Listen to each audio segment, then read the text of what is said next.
welcome to Bry's Garage. Today we're going to be changing out an ERG on a 1982 Ford F-250. It's a 300 straight six 4.9 liter.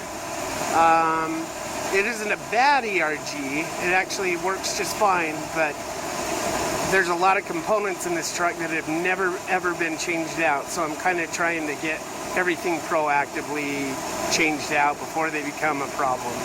So first I'm going to show you where it is and how I know it's good. So in this truck, just right here, you got your battery, alternator, just below this air filter here, air filter housing, you got your ERG, and it's right here, and it's kind of hard to see. I'll show you a couple different angles. Sorry, it's hard to hear. You got a vacuum line going to it. This is it again.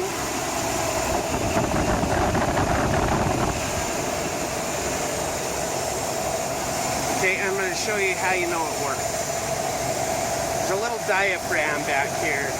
And if you press on the diaphragm, you'll notice the engine won't get it'll start the engine for vacuum. So I'm going to press it.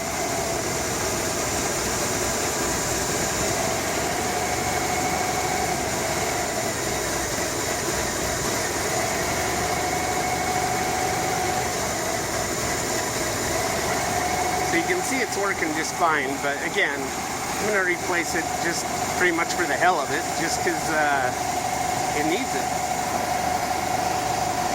Alright, so right there you have the EGR part number. It's kind of hard to see, but you're going to match that up with what it says in the book that came with the new ERG, and it will match up the proper size washers that you need to insert into the ERG when you're putting it all back together.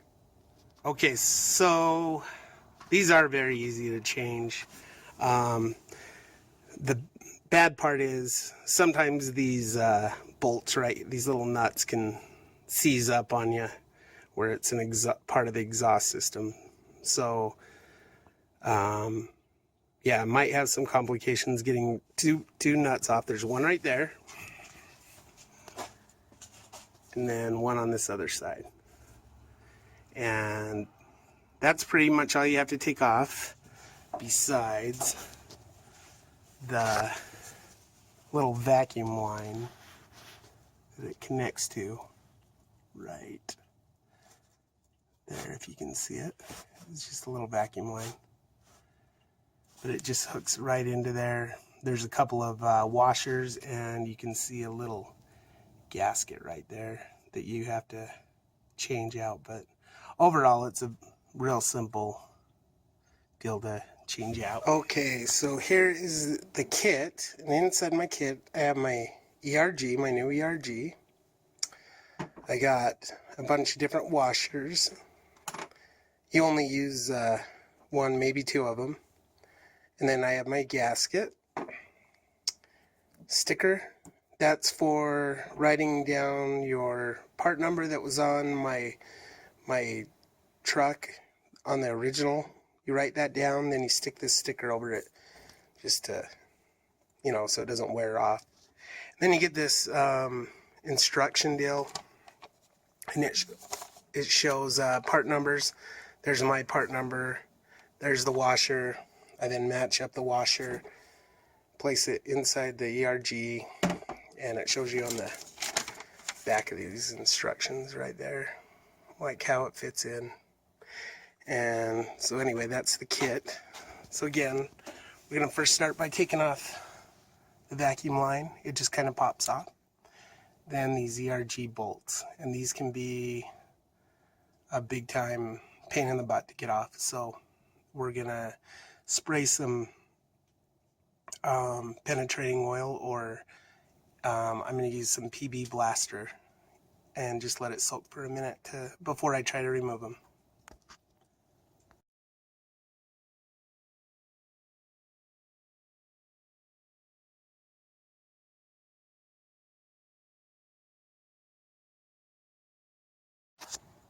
Okay, so I tried getting a socket.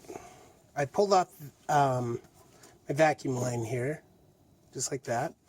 I decided to loosen my air cleaner. I didn't take it all the way off, but just kind of loosen it. And then I tried getting a socket to get in here, but there wasn't enough space between there and there to get my ratchet and socket. So I had to resort to a half, open-end wrench, a half. So yeah, I have to turn this. And again, I soaked it with PB Blaster, but this sucker is really hard to turn, and I'm worried about stripping the bolt. But anyway, it is slightly turning. I'm just real worried, so I'm going to soak it a little more. Try it again. And there's the other one. Just 2 bolts. And this bracket is a lot thicker than my new one, I noticed. Didn't notice it right away, but as you can see, quite a bit different. So I hope that'll be all right, but we'll find out. It should be. I lined up the holes. They seem to be correct. It's just that bracket there is a lot thicker. So I soaked it with a little more PB Blaster, and I'm going to try it again in a minute. Okay, so now I had sprayed some of that PB Blaster. I kept working on those bolts. Man, it was really tough to get off. So what I ended up doing is not using, actually it's kind of funny because one bolt's a half, one bolt's 9/16, and I could not get it off with the socket because there's no room, so I had to use an open-end wrench. But I don't know if it was a PB Blaster that finally worked, or I ended up breaking out my flare nuts wrenches, and that ended up working. So now I got them finger loose. So I'm gonna take this off.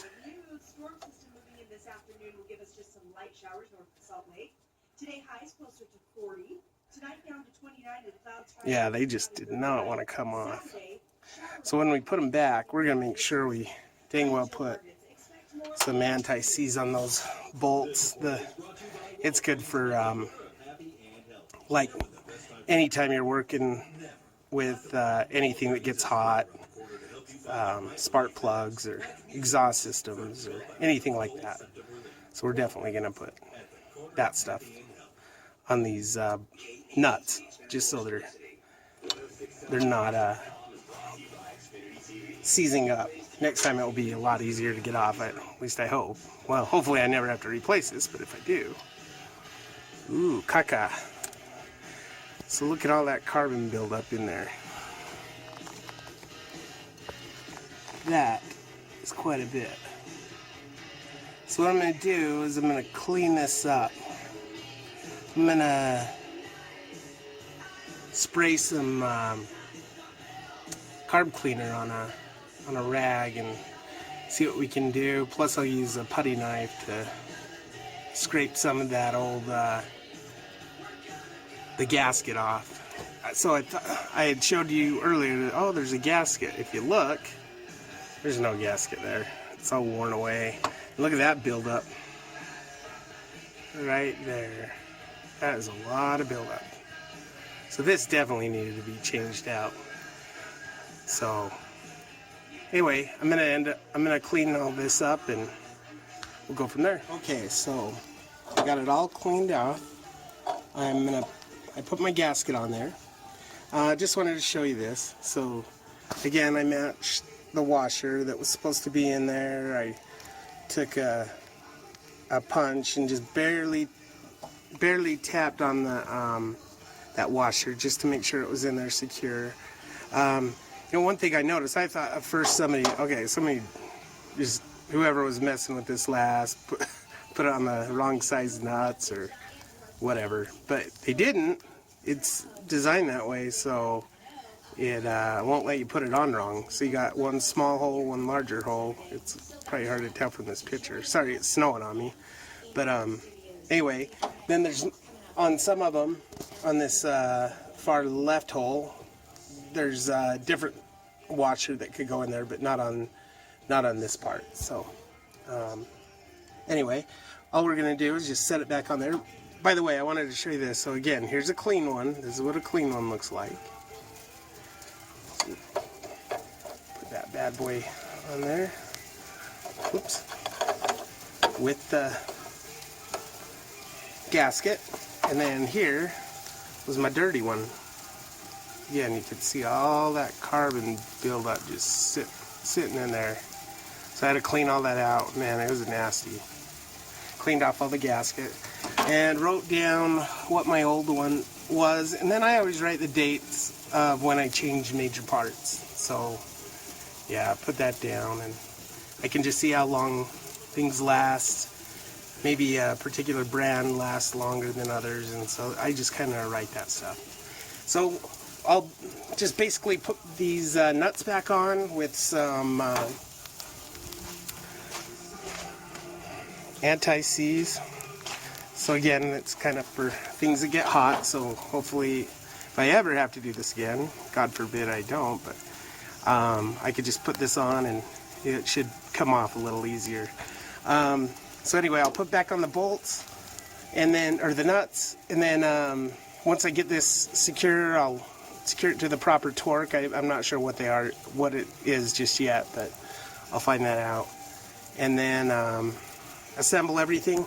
One thing they were saying, so if your tubing doesn't line up with your nipple here, then you can turn this like so it will.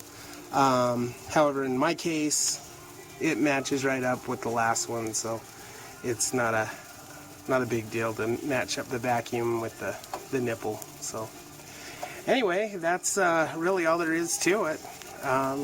This has been a EGR change on a 1982 Ford F-250. So I hope you enjoyed, and give me a thumbs up or any comments would be appreciated. Hope this helps someone. Thanks.